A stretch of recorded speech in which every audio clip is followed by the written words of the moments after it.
Partnerships, community, podcast, friends presented by Mode Mobile Happy, Friday Future Party.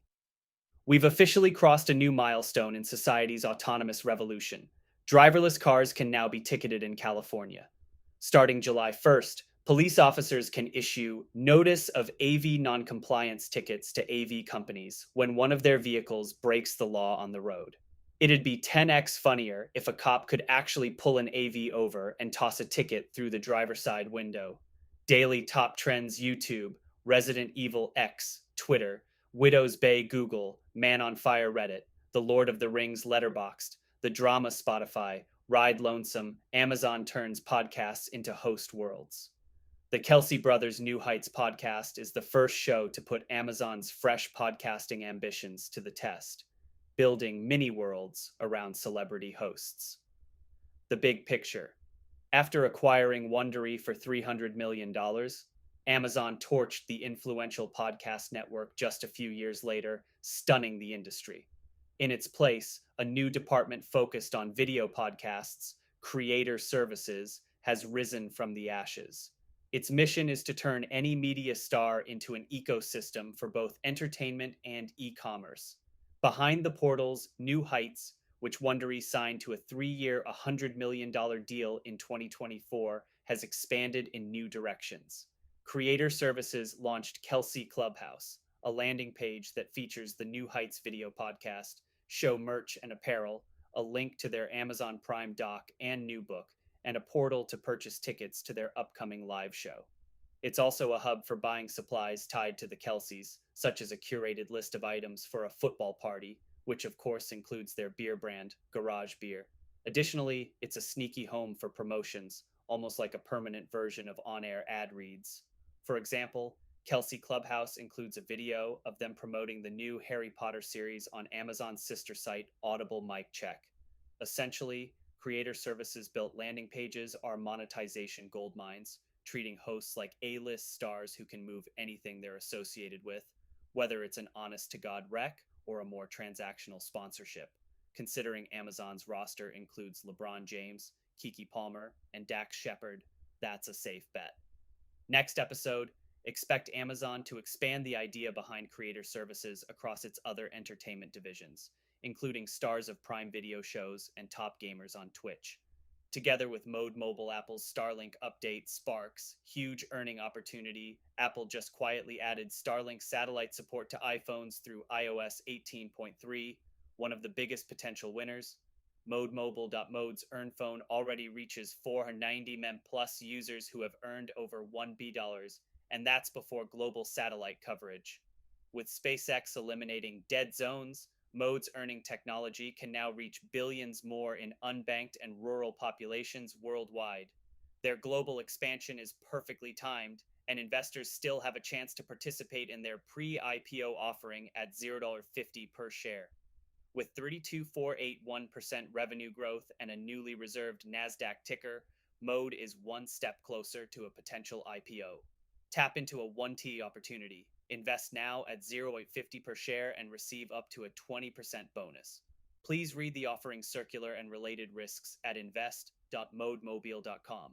This is a paid advertisement for Mode Mobile's Regulation A+ offering. Mode Mobile recently received its ticker reservation with NASDAQ, Mode, indicating an intent to IPO in the next 24 months. An intent to IPO is no guarantee that an actual IPO will occur.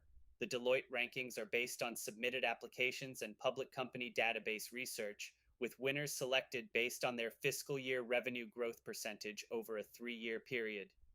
Startup founders go influencer mode. Young startup founders are increasingly feeling pressure to double as viral ambassadors for their companies. Why it hits. Building a company is already hard, so becoming a bona fide influencer adds another layer of difficulty and pulls founders away from their core job of actually getting a startup off the ground. Still, many founders in their 20s say building in public has become the new expectation for growing a customer base and attracting investment. Behind the lens, founders aren't just learning how to market their product on social media, they're learning how to market themselves, according to Insider. Miles Slayton, the CEO of dating app Circa, has posted hundreds of videos over the past year and only sometimes mentions the company. Still, he's known as the Circa guy around NYC. Sisters Claire and Chloe Lee, founders of receipt sharing social app Celeb, say they sometimes spend 70% of their day creating content for TikTok and Instagram. They also run a Substack newsletter. Lucius McDaniel IV, founder of food delivery startup ByteSite, said his viral posts helped his app climb the Apple App Store charts and secure funding. But competitors began circling for an acquisition, so he had to scale back his posting. Final edit. Going viral has become so ingrained in startup culture that VC firm Andreessen Horowitz even launched A16Z New Media to help founders craft a social presence. A16Z partner Lester Chen says going viral online might not close the deal, but it gets a foot in the door.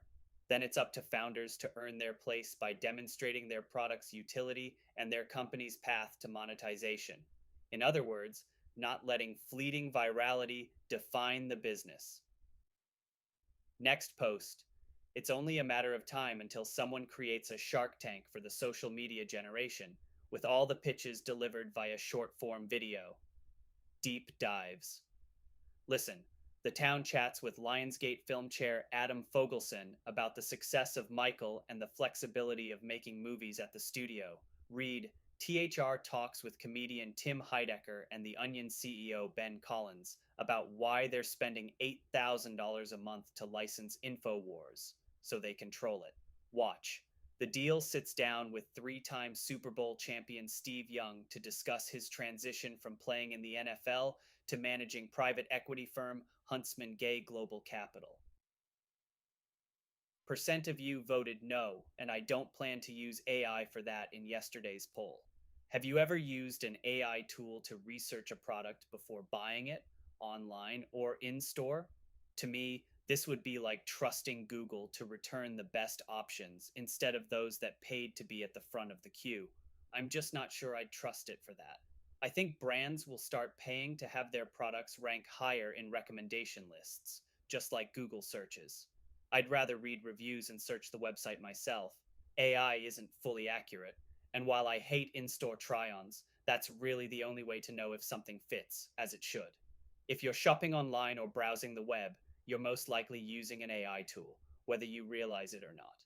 The more information you have, the better. Let's keep the conversation going. Join Poll of the Day so your opinions can shine. Discover how your views line up with your peers, check out cool insights, and have some fun. It's data with personality. Quick Hits Entertainment. Media. Michael opened to 217 million at the worldwide box office, the biggest debut ever for a biopic. LEV Golf is set to lose funding from Saudi Arabia's Public Investment Fund next season. George Lucas's Lucas Museum of Narrative Art in LA has unveiled its first exhibitions ahead of its September opening. Fashion e-commerce Uber will now let you book hotels directly on the platform through a new deal with Expedia. The US Senate has passed a unanimous resolution banning members from trading on prediction markets. Palantir is stepping into literal blue-collar fashion. Creator economy TikTok is rolling out Campus Hub, a feature with dedicated group chats and feeds for colleges. Sounds a bit like the OG Facebook. Patreon is jumping into the short-form video fray with a new feature called Quips.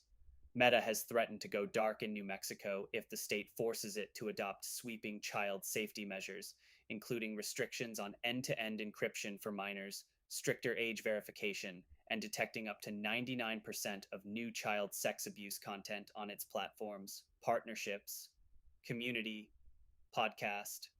Friends Today's email was written by David Vendrell, edited by Nick Comney, polled and copy edited by Kate Cuniff, published by Darlene Salazar.